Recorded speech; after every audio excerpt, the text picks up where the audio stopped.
Say, kids, what time is it? It's kind of like watching TV, but, in your car. What's going on, Mike the Intern? Jay Stevens in the studio today. It is Dark Side of Stream episode 222. Today we're doing American Murder, the disappearance of Gabby Petito. I'm going to vlog. I'm vlogging this for us. Yeah, thanks. While Tyler does it. Well, seems like it's too much. Seems like it's too much. I get inspired by these vloggers to vlog our life together, Mike. It's a multi-part story that talks about a crazy domestic issue that we're going to dive into. But first and foremost, it talks about a young couple that decided to build one of those live-in vans. And then just van life. They call it van life. There's a lot of van life vloggers out there, I guess. It's so funny to me. You get these kids that come from wealth. They've never been camping. They didn't have to get a job at 15. Somebody like me, I've never been camping. Didn't have to get a job at 15. Didn't know what it was like, hand to mouth, all that stuff. And then one day he was like, I want to live on the other side. I'm going to quit my job and just go literally live. think that van life is really like hand to mouth, which it's not, guys. If you have not packed a pack with knowing that you are going to be away from civilization for 5 to 7 days, and all you have is what is on your back. I'm not doing that. You don't know what it's like. I'm not doing that even for a day. Even then, and I will go as far as to say that even in the situations where I did that, both either hiking or going on a 5+ day float trip on the Buffalo, which is actually even more difficult because you've got to consider that you're going to be on the water. You can't bring so much. You can't bring 5 days worth of food. You can bring enough to get you through like one a day. But so how do you eat the rest of the days? You hope you catch a fish. No. And if you don't, you just go to one. You basically go to one meal. I mean, I remember that one particular trip that we had at least 5 or 6 guys on. The last night, all we had was one can of clam chowder soup that we shared between the 4 or 5 of us. Oh. That was it. That was all we had. 5 dudes, 1 can? That sounds like a video. That's the true video we should make. We hit Harrison, Arkansas, and we went to that Chinese buffet and closed it down. I bet you got down. After we got through. But what I'm getting at is this. You see these vloggers, you see these influencers, and they're like, I'm living the van life. It's still, dude, that's luxury. You're just basically turned your van into an RV. And to me, pretty sweet little vans they make. They're badass. Yeah. Would I love to have one? Yeah. Absolutely. You can make one. But I mean... But what they do, so they just drive around the country camping and just say, we're camping here. Or you're making food. I just don't see how that's riveting content. Is it a big market? Tyler, is it a big market for van life vlogging? You're a millennial. You follow a bunch of these kids that park their van by a cliff and who does? Why do you follow that? I don't see why there's garbage. I don't see. All right, well, maybe there's a market for it. It's the same thing where you see these guys who are like, I'm backstage with this wood, blah, blah, blah, blah, blah. Cool, look at me. Well, that's great. Unless you're giving me an interview, like... Yeah. What's your favorite song? Who are your favorite bands? What album changed your life? Stuff like that. That's how many guys have you shared a can of clam chowder with? You see pictures of people behind stage with famous people. Like, I could care less. Yeah. I could care less. Yeah. So in that regard, the whole van life thing to me is a joke. To me, it's like you just buy an RV and travel the country. Like, I get that's cool that you're able to build that in your van, but guys have been doing that in school buses since the late 60s, early 70s. You're right. It's nothing new. You didn't break since the 60s. Yeah, the 60s. They used to roll around school buses in the 60s. You're right. Have actually just gotten better in the fact that you can literally have a sat phone in your van, call wherever you want, and be on Starlink and use internet to upload your videos wherever you are. Again, are you really missing out on the comforts of home when you're in that van life? So we are going to talk about a documentary probably in the next break. Eventually. But I just wanted to get that out on the table first. That whole van life thing is a garbage joke to me, especially for someone that's literally lived in the backwoods in Missouri, Arkansas, Arizona, It's New Mexico, not real camping. Utah, You're saying Colorado. It's not real camping. Not real camping. It's nothing. It's not. Well, I don't plan on ever doing any camping. It's these trust fund babies that that got too much money to blow and they're tired of listening to their rich parents. That's all it is to me. But just because that's the case doesn't mean anyone should die. And that's what we're going to talk about next. American Murder, the disappearance of Gabby Petito, next on 104.7 The Cave. Jay Stevens, Mike the Intern, back in the studio. We're discussing things we can't probably talk on the air today on 104.7 The Cave. But this is Dark Side of the Stream. We're discussing American Murder, the disappearance of Gabby Petito. It made national headlines, the story. I think everybody was familiar with the story, right? I'm going to that, too, because at the end of the documentary, they talk about something called missing white girl syndrome. And what that means is when you look at the picture over a whole across the United States of America and the media coverage that disappearing women get, by a large margin, if you are a Caucasian woman, you are going to get coverage at the wazoo. But if you're a person of color or indigenous, chances are they're probably not going to cover it. And at first, Gabby's dad was a little taken aback by it. He was like, "What? Are you kidding me? That's my kid." And validly so. At that point, it doesn't matter what color your kid is. It's your kid. Don't matter what you think. But at the same time, he realized that, in fact, was the case. And since then, the foundation that they've created to remember his daughter, who was killed in this situation, has done a lot to actually bring that to the forefront. Shed light on the subject. But inherently, it's a media problem, and we all know what that is with that. So it is what it is. But yeah, that was a crazy story in itself. So they built a van. They set out to go camping and vlogging. Her and her boyfriend, who seems a little sketchy. He definitely had some issues. They were living together. They moved in together pretty quickly. Then eventually they went back down to Florida to live with his family. She out the gate was like, "This isn't." Well, really she didn't seem like she was all there either. Like she was definitely a little dipsy. She had some. She may have had some issues, but again, that doesn't justify what happened. But she kind of raised a red flag to not only her friend that lived in Florida, but also to people back home that was like, "Hey, this is kind of weird." Or his mom's really weird. This is kind of a weird scene. I don't know if I want to do this. And then all of a sudden, we're buying a van and we're going across the country.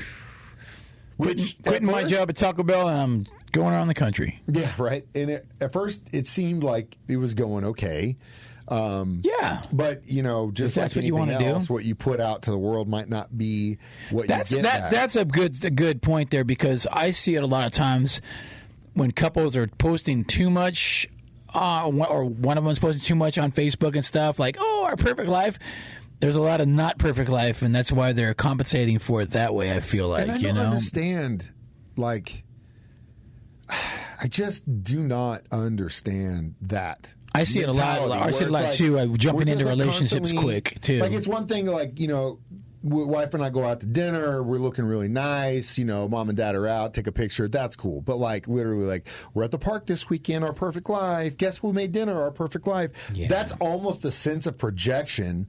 Because somewhere deep down in those cracks, it might not be perfect, or you feel like it's not enough. I feel like a lot personally, of that is. I'm too damn busy living my own life to stop. And I mean, granted, I say that, but our part of our business and what we do is so ingrained in social media. Yeah, now. I know. It's that's tough. kind of like it's what a we tough have to do. walk. You have to think about it like that. But when it comes to my personal life, like, it's usually, I'm proud of my kids. This one did this. Maybe we should start doing that every day after we do our morning Rip It Apart Wednesdays. We should be like, post the picture. Hey, we just did an awesome Rip Apart Wednesday, man. It's Mike and Jay living our best life. I mean, you work the system, and it works. But, and there is money to be made. For how long, I don't know. I just don't think these guys were at that level of making really money doing it yet, because I think there was pretty small time. She, though, had a pretty good following, to the point where when everything started to fall apart, she actually reached out to her friends and family and said, "Hey, I'm going solo on this. I don't need him. This is my van. This is my deal. I'm going to just drop it off, and I'll move on my own." Now, before that happened, though, it didn't get to happen because things went very much south. And that was started with a domestic disturbance call in Mexico, Utah, or something like that. They got the full body camera footage. The police were called. Police eventually come out. They see what happened. But after discussing what happened, both people, the man and woman, laid their hands on each other. And so the police does the right thing, which is if they're not going to charge each other and they're not going to charge both of them, it's like a domestic dispute, both involved, whatever, they have to still separate them. So they give the guy a hotel room and they tell her, take the van, go somewhere else for the night. Bad move number one. Bad mistake. For my personal opinion, if as an officer I come into this situation, and again, what they had to go on was the stories they were told by both, which they both laid their hands on each other. I would have also gotten her a hotel room.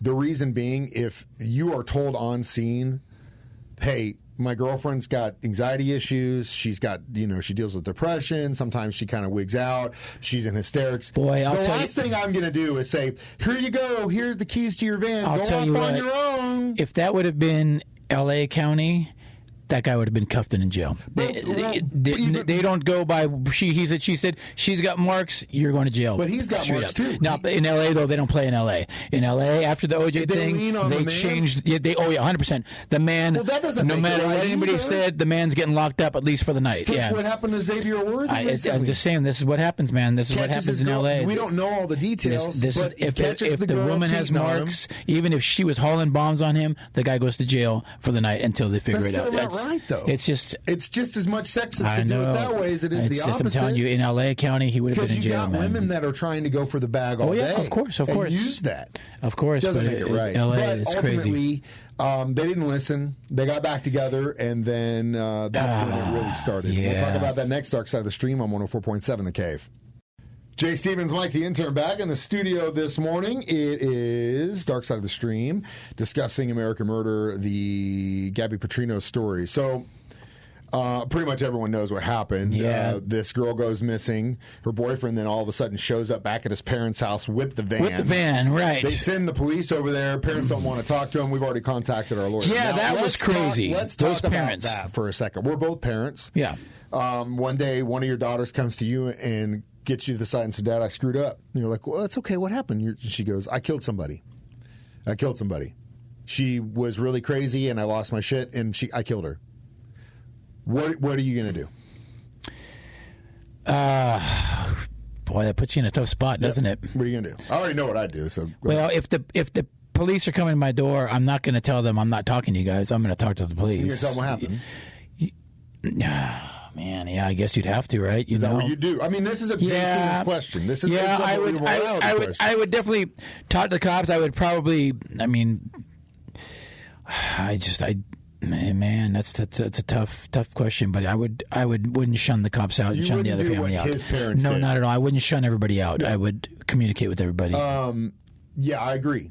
I love my kids more than anything in the world. I die for them without question, without hesitation. Yeah. But if they were to do something and make that decision for themselves, they're going to have to eat the consequences. You're going to have to work I'll through visit it. you every day in jail. Yeah. I'll send you commissary. I'll do everything I can to help you. Tough spot. But at that point, when you make that decision for yourself, you're going to have to. So, do you think when he got home, do you think he told his parents absolutely. what happened? He called them. They had cell phone records the night it supposedly happened. There was a 30-minute phone conversation with his mom or dad or both of them, and then immediately after that was over, they called their attorney. So he had already told them what had happened, dude, before he even got home. Then you get the letter that his mom wrote him, basically saying burn after reading, and she tells him in writing, "I would do anything I can. You're my boy. I got you." That, to me, is an accessory to murder, and they should have been charged. Now, they did lose a bunch of civil lawsuits, of course, right? Which they should have, all day long. And again, you are a horrible parent, and then on top of the fact that you went even further to be a horrible parent and be a horrible person to cover up. Because at the end of the day, what if the situation was reversed? What if your son was killed by his girlfriend and then the parents were stonewalling you? How are you going to feel about that? Yeah, boy, that's a really tough scenario to be put in. It is a tough scenario and a tough situation, but ultimately you didn't make that choice. The next choice you have to make is the type of human being you got to do the right thing. And the right thing is communicate with everybody. Make your kid suffer the consequences of their action. And obviously you didn't do that because he became a murderer. So great job. Great job, Brian's parents, for raising an upstanding human being. Great job. Because you definitely showed what kind of parent you were after the fact, which is garbage. Wouldn't talk to the cops, wouldn't talk to their family. You're garbage. Man. You're a garbage human being. Tough. You're garbage parents. And ultimately, you failed your kid because look at what happened to him. He took his own life because he couldn't even face the music, which is the most chicken bleep way out. And even then, he still wrote a letter trying to make him sound like it was a Too good bad, guy. Bud. Yeah, your actions speak louder than what you can ever write on a piece of paper. You're a garbage chicken, not even a man, with horrible parents that did you a bad job and probably bailed you out in everything you did in your life. Boy, Mike is on fire today, Tyler. We'll come back in just a few minutes. Dark Rate Side of the this Stream thing. on 104.7 The Cave. Jay Stevens, Mike the Intern, back in the studio one more time. It's Dark Side of the Stream, episode 222, American Murder, the disappearance of Gabby Petito. So I would give this probably 3.5, 4 camping vans. Wow. Just because I loved the way that the producers broke it out in real time.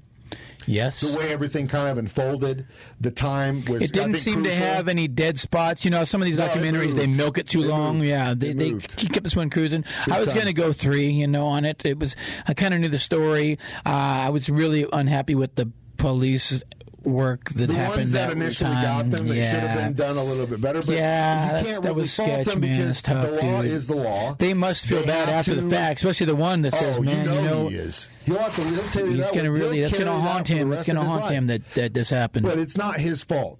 Ultimately, could he have done differently? Yes, but in those situations, they have a procedure to follow, and they followed it based on the law and what they were given at the time. Yeah.